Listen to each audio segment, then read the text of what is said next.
Welcome back into the neutral zone, hockey fans.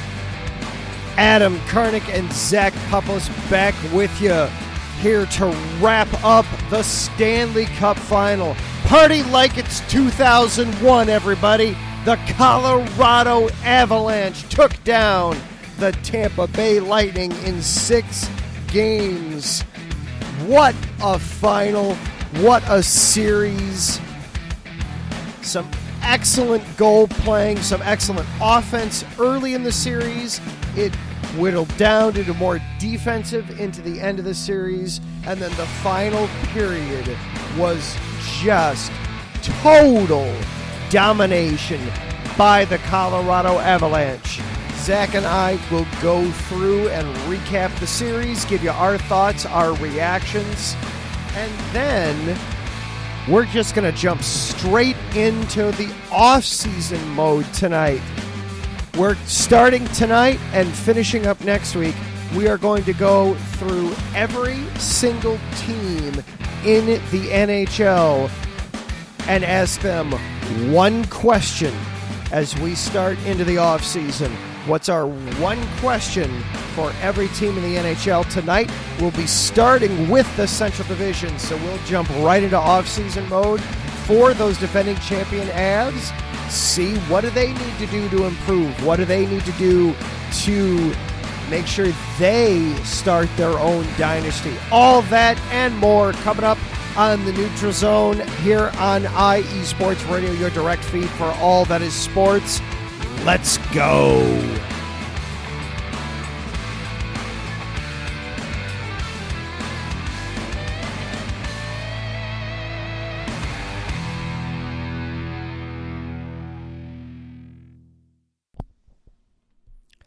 And once again, good evening, everyone, and welcome into the Neutral Zone on IE Sports Radio, your direct feed for all that is sports. Going to have a lot that we're going through tonight. I am Adam. Zach will be with us in just a moment.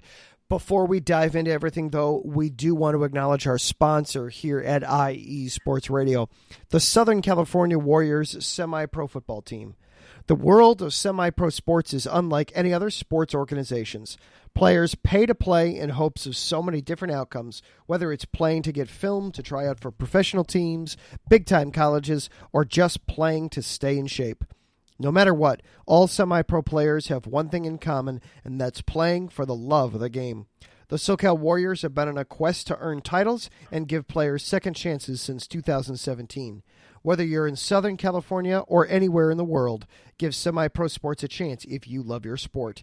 You may get that second chance you've been waiting for as an athlete. Find them on Twitter at SoCal Warriors, Instagram at Southern California _Warriors, or Facebook search Southern California Warriors.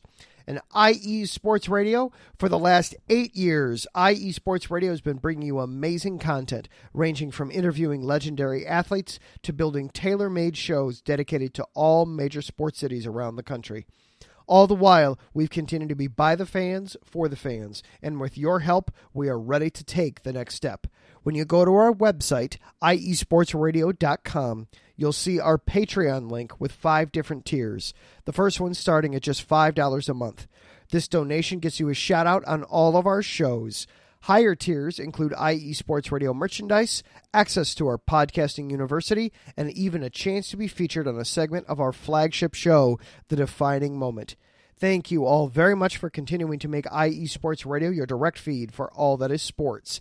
And I want to thank our Patreon supporters, Bay Area Raised, M. Los Great, Key to the Gate, and Anonymous. And the ways to follow along with the station, we are available on all the social media platforms at IE Sports Radio. That'll get you to us on Twitter, Instagram, Facebook, and most recently on TikTok as well. This show is available for you on Twitter as well. We are at IESR Neutral Zone. I am at Adam _Karnick. Zach is at The Pupless. And without any further ado, good evening, Zach. How are you doing tonight, buddy? I'm great. How are you, Adam? Doing all right.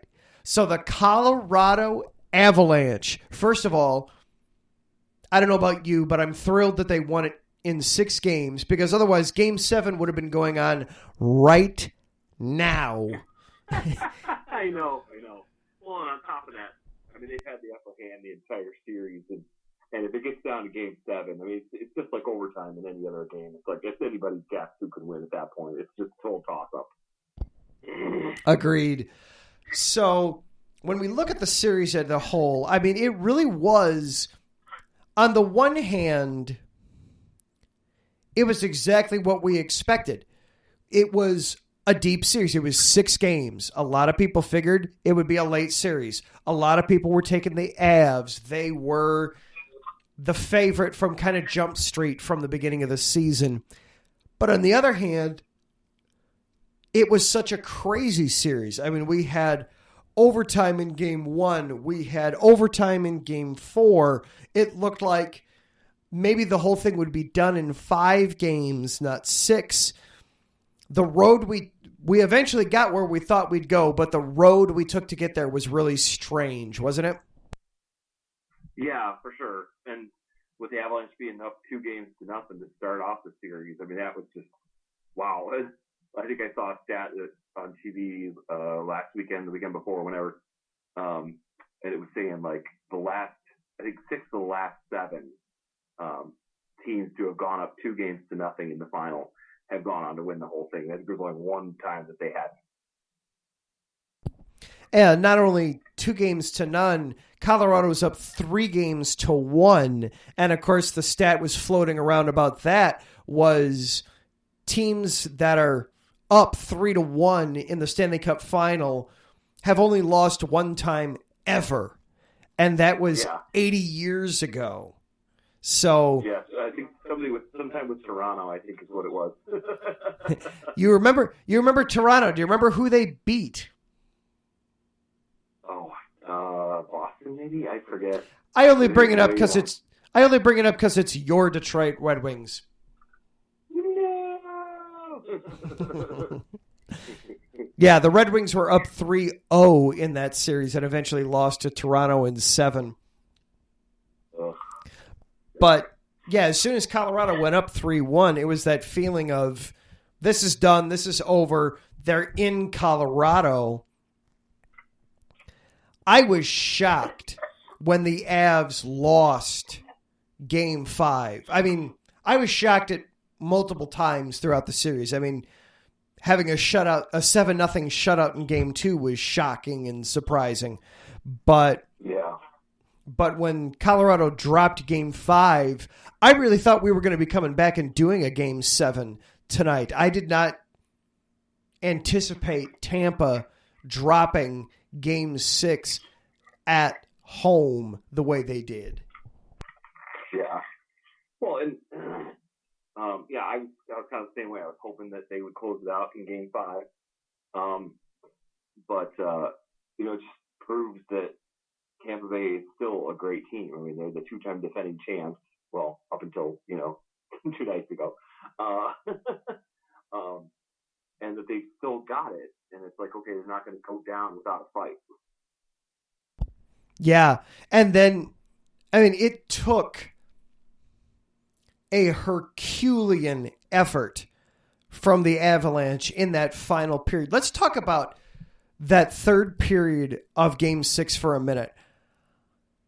I can't remember seeing such domination before. We saw it several times in this series where the Avalanche just flipped a switch and played on a whole other level. It felt like the entire third period was played in Colorado's offensive zone for 20 minutes. It was nothing but Colorado possessing the puck and Tampa being tired and desperate and just doing anything it could to chip the puck out of its zone, only to turn around and have to play defense again. Yeah. That definitely wears on you. Like, you do whatever you can to get it out, but then right back to defense, and you're not only are you tired with your whole body, but then also your nerves too. Yeah. and you're tense because you know what's on the line, and you just can't get it done. But kudos to the Avalanche. That was an amazing third period. It's one of the most entertaining periods without a single goal scored. Colorado never scored. Nobody scored in the third period. But yet, that was fascinating to watch because Colorado just planted a flag in the ice and said, we're winning the cup and we're winning it right damn now. We're not letting any more chances slip away, that's for sure. Right. Terrence asking in the chat. That's not when I tuned in. And I honestly thought that there was going to be more scores, more offense, more goals scored in that third period. But nope, sure enough. And as the clock wore down, it was just like, oh my God, they might actually do it. Holy crap. Taryn asks in the chat, do we think that this story, the Avalanche winning the Stanley Cup, will be considered a comeback story? They brought it up in the broadcast. Matthew Owens, our colleague from USRN, who called every game of the series, did a fantastic job. He and Seth did a great job of calling the series. Matthew on the play-by-play, and then Seth doing the studio work behind the scenes. Matthew brought this up too, that it was just 5 years ago that the Avalanche, not only were they the worst team in the NHL, they were the worst team by a lot. They were a good 20, 25 points behind the next closest team. Ooh, wow. Ouch. So what do you think, Zach? Would you consider this a comeback story for the Avalanche? I think things are cyclical, and the last time they won the cup was in 2001. If you want a comeback story, I think look at Tampa Bay after they got swept by Columbus in 19, and then they won the cup, the whole entire cup the next year. I think that's more of a comeback story in my mind. I agree. Yeah, I wouldn't necessarily call this a comeback story, but more of a coming of age story, a rite of passage. Because you have Nathan McKinnon come in. They have the horrible first season. And then they've made the playoffs every year after that. They've made the playoffs 5 straight seasons now. Losing in the first round, losing in the first round, losing in the second, kind of just building momentum. Oh, the reason he asked is because apparently President Biden said it was a comeback story. Oh. Okay. Sure, why not? Sure, why not? I'm not going to tell him he's wrong. I wouldn't necessarily label it a comeback story. Love an underdog story and love a comeback and all that kind of stuff. So he's just trying to make a huge narrative out of it, even if it's not a narrative. Yeah. And Taryn points out, too, Colorado never trailed. Not only did Colorado not trail in this series, Colorado never trailed in any series in these playoffs. Yeah, exactly. So there wasn't really ever a comeback, to be honest. Yeah, and they were... I mean, we talked back in September and early October that Colorado was going to be a team to watch for the Stanley Cup Final. Let's not trying to pat ourselves on the back. Everybody was looking at Colorado and saying that's a team to watch out for. Oh, yeah. I think back in the beginning of the season, what did we find out about the odds? That they had a 25% chance to win the Cup and everybody else was less than that. Right. Exactly. Yeah. Yeah. I mean, they weren't prohibitive favorites, but they were close to being prohibitive favorites. Yeah. And they're already the favorites to win next year's Cup. Right. Well, I would expect that at this point. Recency bias being what it is.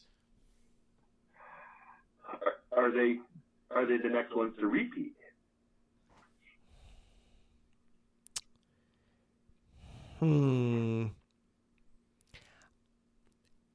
It's right now, of course, it's hard to look at them and say, find the flaw. Now, they've got a couple of key guys that are about to become free agents. Nazem Kadri is about to be an unrestricted free agent. Niskanen, he's about to be an unrestricted free agent. Niskanen is who I kind of was halfway expecting to win the Conn Smythe. I wasn't upset by Cale Makar winning the Conn Smythe. Very appropriate choice. Sure. Because you have to remember the Conn Smythe isn't just for the Stanley Cup final. It's for the entire playoffs. For sure. So I wasn't upset by that at all, that they went with Makar. But they've got a couple of, they've got some pieces that are entering free agency. They're going to have to make some decisions. They're going to have to, make changes like every team is going to. So right now, sure, of course, it's easy to say, of course, they're going to repeat. Look at what they just did. But it's so hard to repeat. I always have a hard time predicting that a team will repeat. Yeah. That kind of leads into my little preview of them. We can go into that, roll right into it, or we can put a pin in it and come back to it after a break, or whatever you'd like to do. Well, let's come back to that, because we do have a new segment that we're going to be deploying or featuring tonight. So we'll save some of that for a little bit here. Let's have a little bit of fun before we leave the defending champs alone, though, shall we? First of all, yeah, sure. Did you see what happened to the cup? No, I didn't. They broke it. Oh my God! Seriously. They dented it twice. It got dented twice. Once, so of course, they win the cup. Everybody comes out and starts celebrating all those good things. Commissioner Bettman was not there to present the cup. He still got booed by the audience, but he was not there. He's dealing with COVID, so that's why he wasn't there. Okay, I guess that's a valid excuse. Yeah, I saw that. At first I thought, oh, so this is how he's getting away from getting booed this time. He's just not going to be there. And then, no, they said he has COVID. So Gary Bettman was not able to present the cup. But the cup gets presented. Yeah. Were they booing? Were they still booing him, or were they booing COVID at that point? Well, we could be nice and say they were booing COVID, but let's face it, we know they were booing Bettman. Sure, they were booing COVID, Gary. That's right. You just go right ahead and think that. I love it how it's gotten to the point now where when he makes public appearances in arenas, they don't even bother to say his name. They just show him and move on. Right. So less of a chance to allow the audience to boo, maybe. Say that they hope the audience misses it. So the Avalanche got the cup. Everybody got their opportunity with the cup. They were going to take the team photo. And as everybody's on the ice, everybody's huddled around each other. And as the last skater came up to join the team picture, he's holding the cup. He lost his footing and dropped the cup, and he fell on the ice too. And the Stanley Cup now has a wonderful dent in the base. Oh, no. And then there was a picture from earlier. I saw it earlier today, and as somebody pointed out that it was, wait a minute, that looks like it's got two dents in it. And sure enough, there are two creases now on the base of the Stanley Cup. Oh, my gosh. So, what's going to take me to buff those out? Oh, Yes. More importantly, who's going to pay to get that taken out? Oh, yeah. Because that's not going to be cheap. Well, yeah, if it's a one of a kind, yeah. So this just hit me. Maybe you were about to go to the same place, Zach. What's worse? Tom Brady throwing the Lombardi Trophy into the ocean, or the Colorado Avalanche denting the Stanley Cup? So, yeah, I was just going to go off on a side note, and little digression, which eventually would have gotten to this point. I guess what you have to, in order to answer that question, you have to determine if the Lombardi trophies, they're new every single year, right? Like, correct. Okay, so because of course the Patriots have 6 separate ones, the Steelers have 6 separate ones, Cowboys have 5 separate ones, San Francisco, etc. Okay, so there's 5 separate ones, which means there's a new one made every single year. All right, so then versus the Stanley Cup, where it's been the same cup all along, like over 100 plus years. So I think it's worse to dent the Stanley Cup because it's an actual heirloom, and it's a one of a kind. Yep. Now, this is not the first time that Lord Stanley's Cup has gotten dented. And this is coming from Phil Pritchard, who is the keeper of the cup. And he said this 4 years ago. It happens every year. The bowl gets damaged. Basically, it gets out of round, if you know what I mean. It happens because it's a 125-year-old trophy and not designed for guys to hoist it. It is nobody's fault. It just happens every year. He's the guy with the white, long, shoulder-length hair and the gloves, the white gloves and all that. Yes. Yep. I think what he's trying to say there is boys will be boys. Yeah. Well, and yeah. So, and on top of that, it's okay, hockey's a rough sport, so the players need to be durable. They need a trophy that's going to be as durable as they are. Exactly. There you go. I like that. Quick. Get NHL marketing on the phone real quick. Right? We've got the perfect tagline for them. I like it. All right. So I've got 2 other fun ideas real quick before we take our break. Yeah. Do we want some facts and figures, or do you want a question?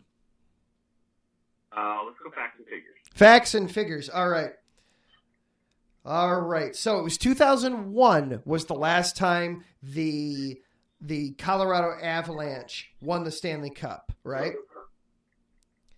Correct. All right. So in 2001, let's see. Now I gotta get my numbers here. You better not give me the price of gas. That's exactly you are spot on, Zachary. Price of gas in 2001. Don't tell me I want to guess. All right, fire away. What's your guess? $1.24. You're a little low. $1.39. You're super close. One more guess. You're a little low. $1.42. $1.46. Oh. Super close, though. Super close.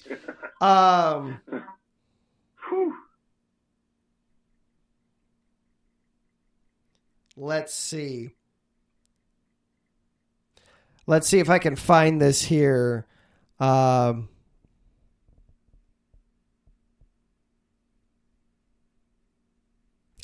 only finding them for this year.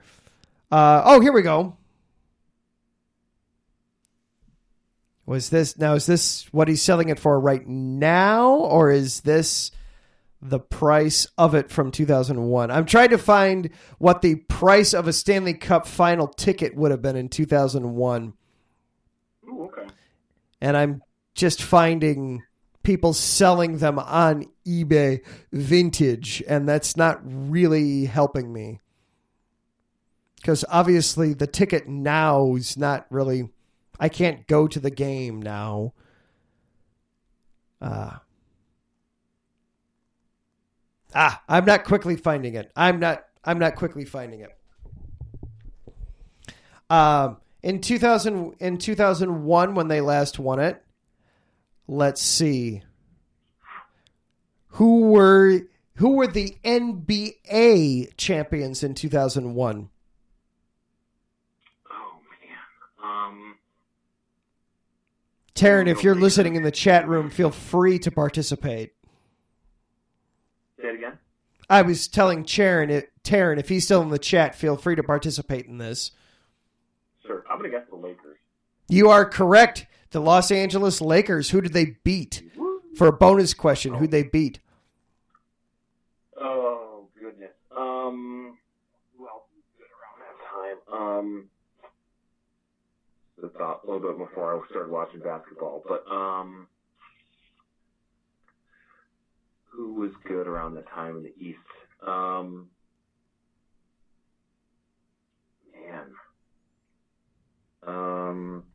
I mean, this is kind of a default guess, but the Boston Celtics? No, the 76ers. Oh, wow.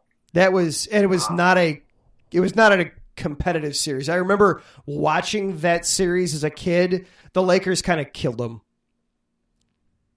Okay, so you think about teams that have runs of success in multiple trips to the finals, multiple championships, so on. So the Lakers made sense. I know the Pistons won in 2004. And then Celtics have pretty much always been good. Miami had the years where LeBron went down there, and that was 2010, 11, 12, whatever. Okay, so then you had a couple different teams before Golden State dynasty started. But yeah, the 76ers, were they just a flash in the pan in 1 year? Because that's, wow. I totally would not have got that. Allen Iverson. Yeah, they'll do it. A couple more fun facts and figures for you before we move on. 2001, that was the year iTunes was released by Apple. Wow. Space tourism became a thing in 2001. Let's see. We don't want sad things or stuff like that. So skip over all that. Skip over all of that. Yeah, we don't want that. All I'm finding are all these sad... Nobody wants to remember these kinds of things from 2001. I want fun things. Yep. Oh, here we go. Well, these might make you sad. Average monthly rent in 2001? $500. $715. I'm paying $850, so not bad. Oh, and a couple other things before we go. So here were some of the popular films that came out in 2001. All this in honor of the Avalanche winning for the first time since 2001. That was the year that the Harry Potter movie series debuted. Oh, yeah. Okay, I remember that.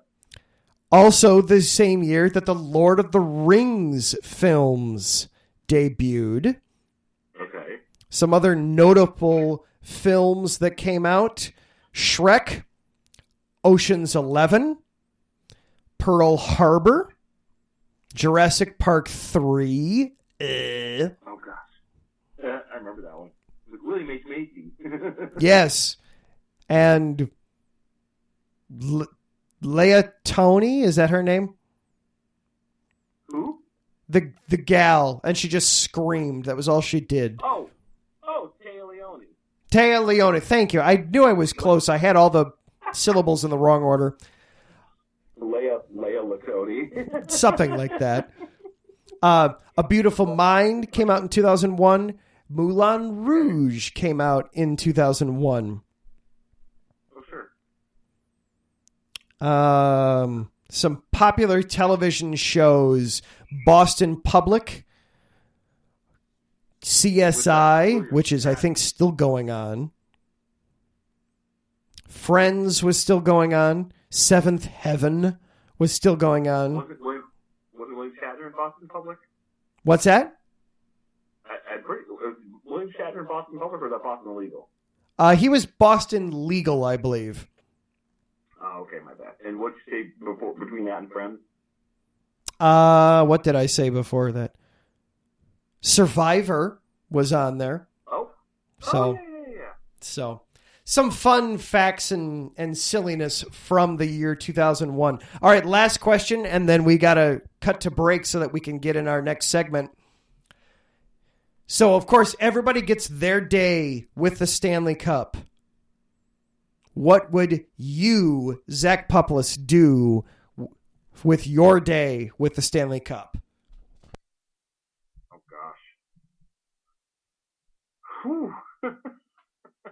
Good question. All right, tell you what. Well, I'll let you think about that, and we'll come back and answer that on the other side of a break. This is the Neutral Zone on IE Sports Radio, your direct feed for all that is sports. We will be right back after this.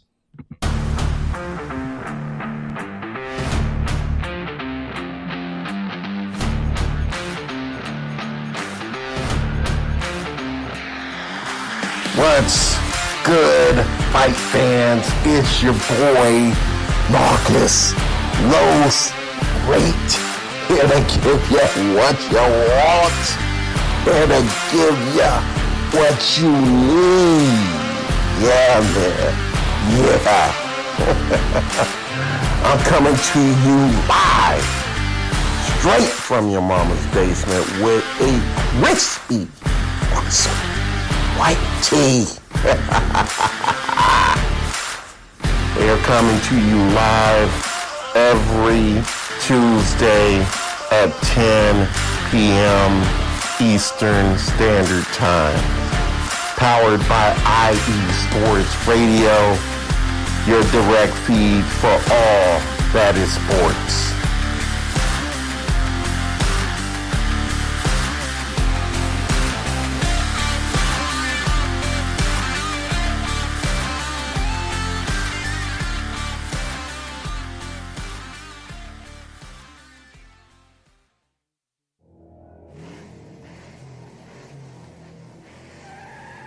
Motorsports takes many forms, and there's one show on IE Sports Radio that's ready to cover it all.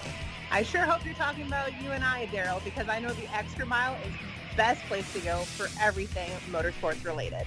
Yes, it is. From NASCAR to IndyCar to sports cars to everything in between, IE Sports Radio has everything covered for the fastest sport in the world.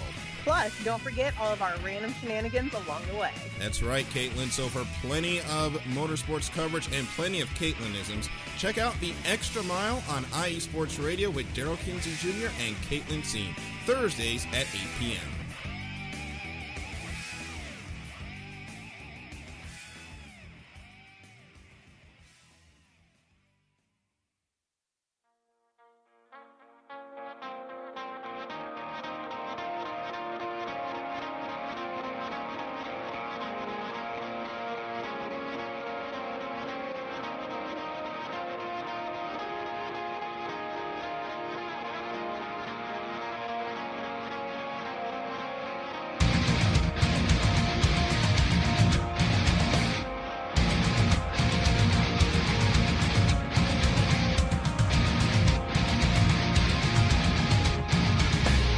Hey sports fans, do you like wine? Well, we've got the show for you. This is Let's Wine About Sports, a show where we talk about wine and sports simultaneously. From the classic Cabernet Sauvignon all the way down to the grapes that you've never even heard of before. Oh yeah, we cover it all. And we'll talk about a little bit of sports as well. Football, hockey, collegiate, women's sports, it doesn't matter. We're going to talk about it all, and we're going to whine about it all. So join me Monday at 8 p.m. on IU Sports Radio, your direct feed for all that is sports.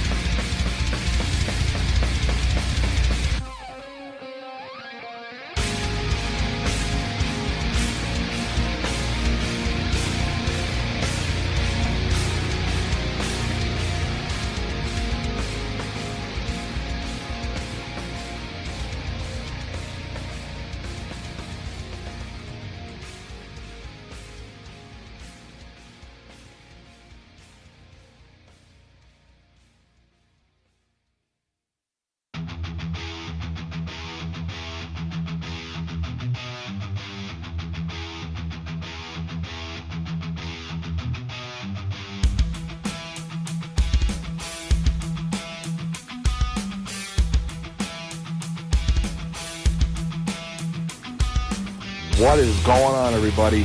This is Ben Matello, the host of the Yinza Report, right here on IU Sports Radio. I'm bringing you the latest in the Steel City, the City of Champions, from the Steelers, the Penguins, the Pirates, as well as the college game with both Penn State and Pitt.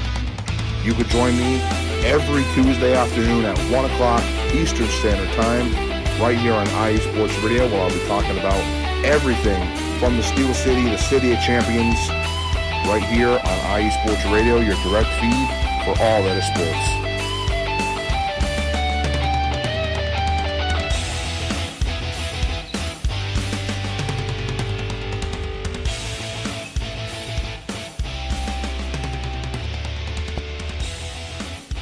And welcome back into the Neutral Zone, hockey fans, here on IE Sports Radio, your direct feed for all that is sports. I am Adam. Zach is here as well. All right, so as we went to break, we asked the question, what would you do with your day with the cup?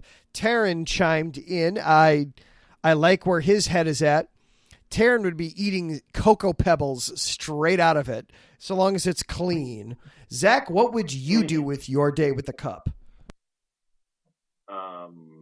Well, living here in beautiful Southwest Michigan, I think I would take it to the beach and get some good sunset pictures with it.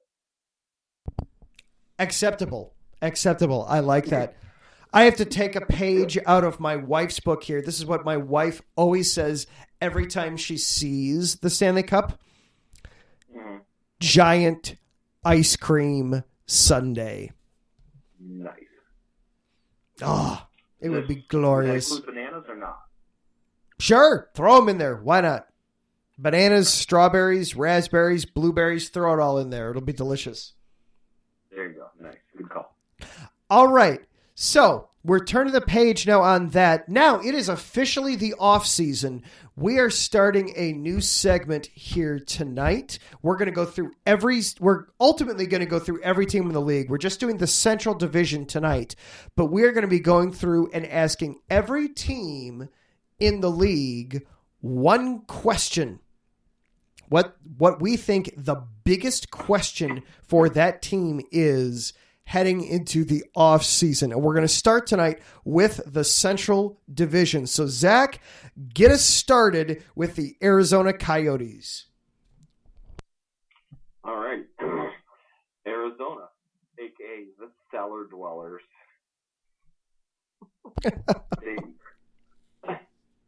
They had 57 points on the season. Their record for the regular season was 25, 50, and 7. In eighth place, goals scored was 207. Goals against, 313. My one question is kind of three at the same time. And their stars, you got Phil Kessel, Andrew Ladd, Nick Ritchie, and the honorable mention is Shane Ghost is B here just because I love his last name.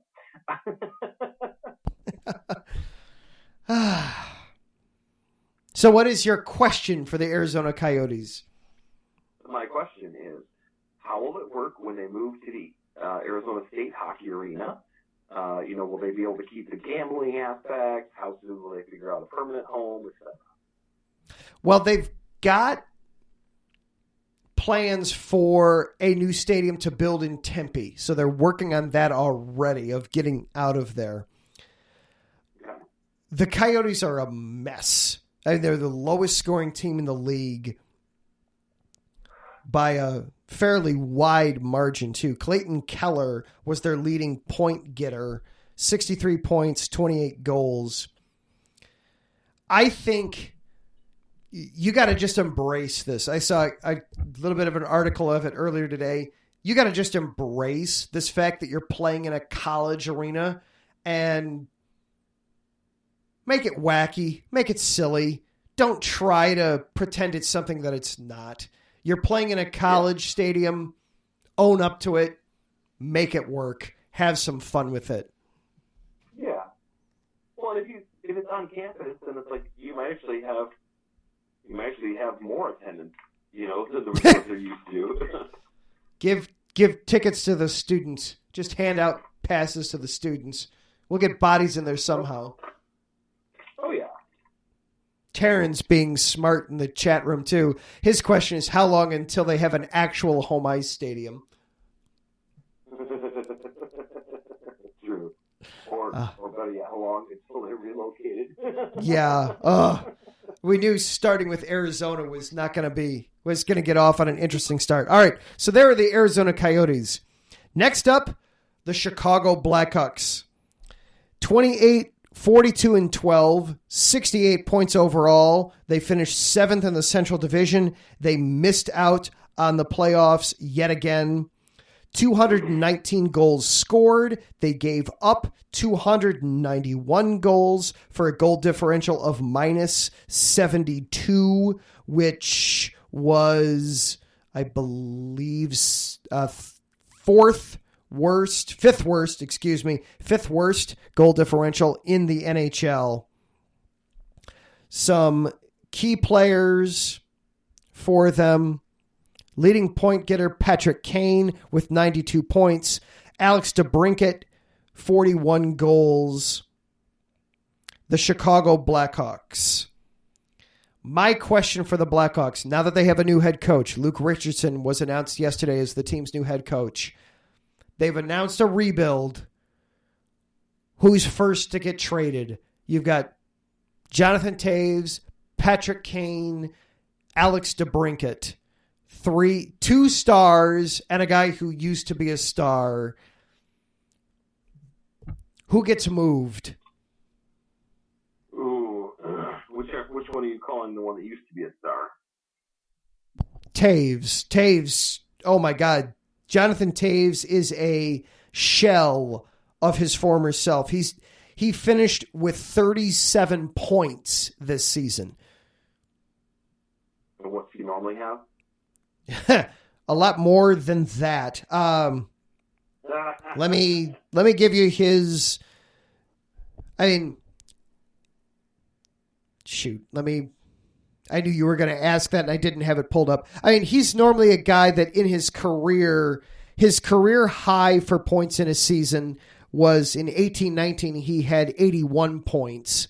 He was a guy that routinely every year was putting up close to 60, 58 points here or there. But he was a 20 goal scorer. Even in 2012, 2013, where they only played 47 games, he still scored 23 goals. Wow. So. Well, you hate to break up the band, but I would say Toews. Yeah, Toews winds up being the guy going. You're not going to get a great return for him at this point, but I like Taryn's question. He asks of the Blackhawks, how long do they plan to keep making me angry and meaning me personally angry and frustrated? I hope they stop. They've got a new GM. Now they've got a new head coach. Toews and Kane hadn't said anything stupid in several months. So I think they're on the rebound now, and they're going to They put the old man back up in his coop, and they took all his microphones away so he doesn't say anything stupid. So they're out of your doghouse, is that what you're saying? Well, we're down to DEFCON 2 now instead of DEFCON 1. Okay, all right, gotcha. Yeah, well, they might not get much for him in terms of his value and trades and stuff, but if nothing else, it might be a big salary dump, so that would help him, I'm sure. Yeah, that could help too. All right. Zach, tell us about the Winnipeg Jets. Sure. Winnipeg, the in-betweeners, points 89, record 39, 32, and 11. They placed 6th in the Central, goals scored 252, goals against 257. Stars, Paul Stastny, Mark Scheifele, and the goalie, Connor Hellebuck. Question, can they, using a football term, can they find the inches and return to the playoffs? They narrowly missed the playoffs by 8 points this year. Yeah, looking at the Jets. When I was looking at them and thinking about questions for them, to answer your question, yes. If that's the direction they want to go, yes. I think they can make some moves and head that direction. They need a head coach. They need a coach. They need to pick a lane is where they're at right now. If they decide they want to go for it, yes, I think they can make some moves, make some additions, try to make some current guys on the roster happy, and make a move and try to make a playoff run next year. On the other hand, if they want to sell off and rebuild, I think they could do that as well. They need to decide what lane they want to pick. Taryn's question for the Jets, is their fan base more miserable than the New York Jets fan base? I'll put it this way. In Winnipeg, they make an announcement at the end of the second period, at the beginning of the second intermission, telling everyone to get up and go out to the parking lots so they can start their cars and then come back in for the third period. That way their cars will start when they go to leave the game. I don't think the Jets have to deal with that. It's that effing cold. Okay, and then Taryn's being serious. What pieces do we think they need to add to make the playoffs? Zach, I'll let you start there. Well,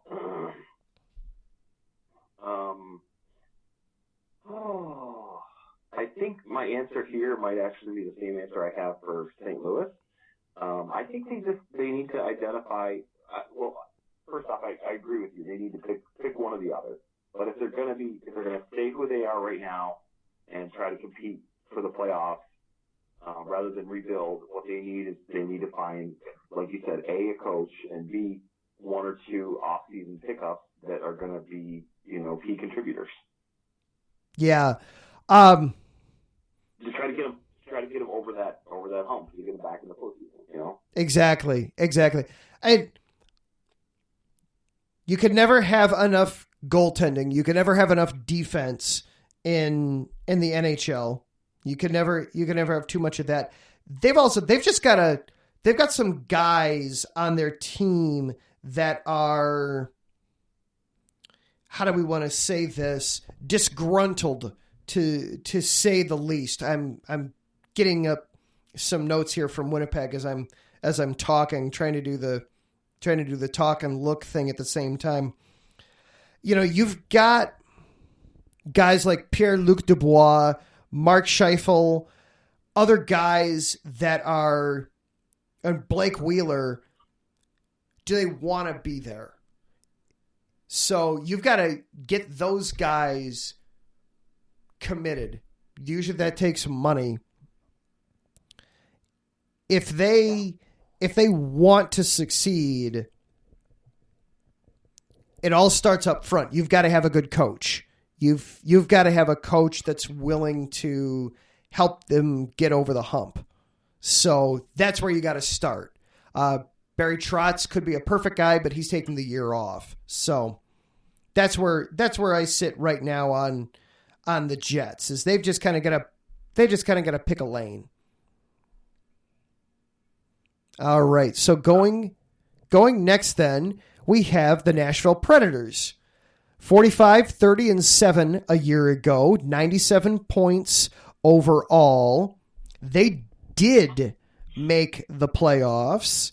266 goals for, 252 against, so they were positive there, plus 14.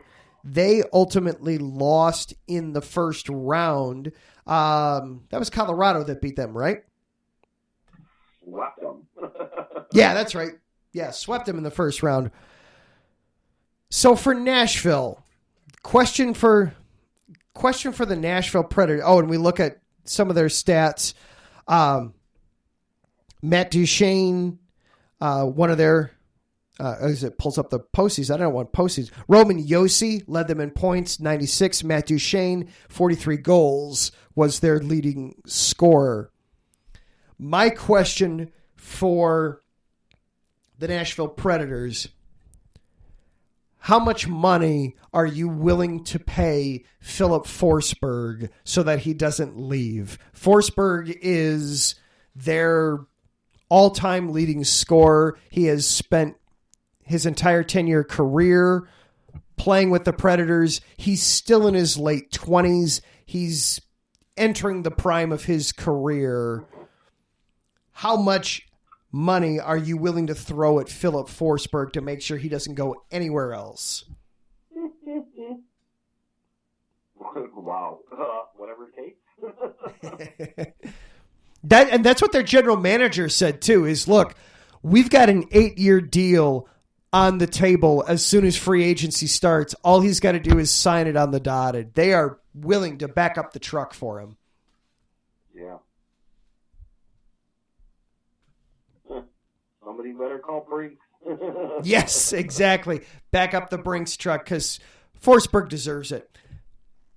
I mean, you think about Predators, like key contributors over the last, decade. Forsberg, Roman Josi, so on. Yep. Yeah. Taryn's question for the Predators: how in the heck did this team get decimated in the first round? Doesn't this team play its best hockey come playoff time? Well, they went up against the Avalanche. They made the cup the one year, but against the Pittsburgh Penguins, what was that, 17? Mm-hmm. But, yeah, that must have just been a flash in the pan, man. They're just good enough to make the playoffs, not quite good enough to advance in the playoffs. And they ran into Colorado. That was a rough draw. That was going to be a rough draw for anybody. It just happened to be Nashville got it, and Colorado just decimated them. All right, we're going to keep things moving here because we've got 4 more teams and about 5 minutes to hit them. So, Zach, tell us about Dallas. I didn't have Dallas. You had Dallas. Okay, Dallas. I will do Dallas then. The Dallas Stars, 46-30-6 overall, 98 points, 4th place in the Central Division. Good enough to make the playoffs, not good enough to get past the first round, but, they made it. 238 goals for, 246 goals against, so they actually finished with -8 goals as their goal differential. Leading scorer in the regular season, Joe Pavelski, 81 points. And then, I always forget his first name, Jason Robertson was their leading goal scorer, 41 goals. The Dallas Stars.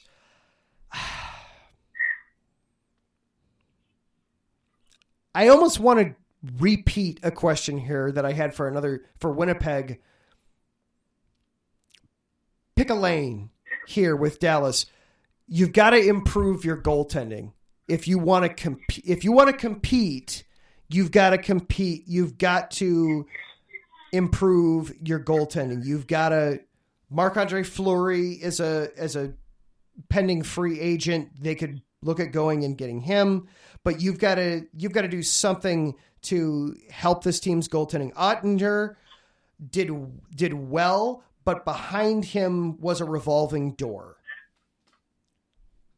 Well, and like Ben Bishop went from the Lightning to the Stars, and he's now retired, didn't he? Yes. Yep. Yeah.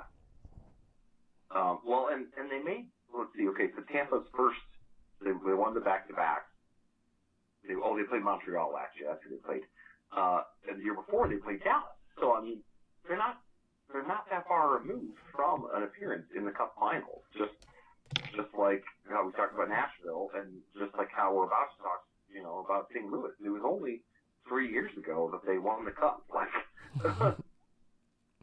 Yep. So, they can't be that far away from it, right? But, I mean, you have to do it. You got to pick a lane. Yeah, pick a lane. All right. Zach, go ahead and tell us about the St. Louis Blues. Sure. Record 49, 22, and 11. They had 109 points. They placed third in the division. Goals scored, 311. Goals against, 242. I find it fascinating if you compare the goals for and against. It goes from being a negative number down at the bottom, and then the higher you go up, it's like, okay, so Winnipeg, it's about equal. And then St. Louis, okay, goals scored is better than goals given up. And, the same thing for Colorado at the top. But it almost, I mean, I don't know if that's the case in every single one, but it almost correlates with, the better teams have a better ratio versus the worst teams have a worse ratio. But yeah, so Stars, Braden Shed, David Perron, Cental, Torrey Krug, Whittington, the goalie, of course. Can they return to the Stanley Cup contention? They won the Cup in 19, been back to the playoffs consistently since, but can't seem to get back to the finals. They need to get over that hump. My opinion is they just need, one or two key contributors and off-season pickups. What about you? I agree. Yeah, if they could just get one or two pieces a little bit to help with them, they're a solid team. They're a solid team overall. Vladimir Tarasenko is so good. He's so much fun to watch. This is a good team. This is a team that should be in contention next season. Absolutely. I agree. I like St. Louis. All right. I'm looking at the clock, and we will sound the horn. We will finish up the Central Division next week, and then we'll get to the rest of the NHL next week as well, because we got to get out of here, because KL Henderson is coming up right after us to talk all things Las Vegas sports. Sin City Sports coming up right after us. I know Kale will be talking about the Golden Knights. They've got a new head coach. He'll be excited there to talk about that. I think I also saw he's going to be talking about the Las Vegas Aces of the WNBA. My Sky may have broken them last week. I will rip him about that. And then, of course, next week, we'll be right back here diving into off-season maneuverings, asking one question of all the other teams in the NHL. Lots to get through. Want to say thank you to our sponsors, the Southern California Warriors, and to our Patreon supporters, Emlos Great, Bay Area Raised, Key to the Gate, and Anonymous. Thank you for continuing your support. It does help us. We are growing as a station. We're adding more live calls on our Mixlr account all the time. It is a help. Thank you. Thank you to Taryn for hanging out with us in the chat. Mike Pat was in the chat for a little bit too as well. Thank you to him. Thank you to Taryn for playing along with us too a little bit with our one question. Thank you to Larry B for all the hard work he does here at the station, keeping everything going. And then finally, thank you to coming here and listening every single week. We really do appreciate it. For Zach Popoulos, I am Adam Karnick. Together, we are the Neutral Zone. We will see you next week. Until then, stay out of the boards, and of course, stay out of the penalty box. We'll see you next week, everybody.